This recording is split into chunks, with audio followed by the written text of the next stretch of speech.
Number 3, we're trying to solve the logarithmic equation.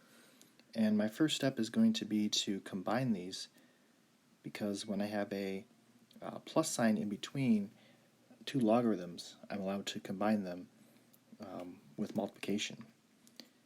So if I combine these, this is going to be log of, and if you multiply the insides, x times x minus 1 is x squared minus x, and this is equal to log of 4x.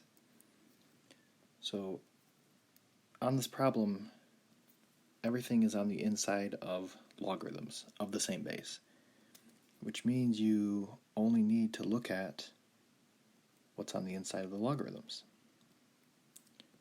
So this will be x squared minus x is equal to 4x. If you subtract 4x from both sides, then x squared minus 5x is equal to 0. And we can solve this by factoring. So if I factor out an x, I have x minus 5. So if I solve both of these, then x is equal to 0 and x is equal to 5. Now I do need to plug both of these into the original.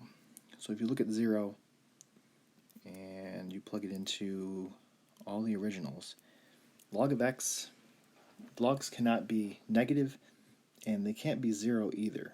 So the domain of a logarithm has to be positive, meaning the numbers that you plug into a logarithm have to be positive. So if you plug in 0 there, it's log of 0 and you can't have that.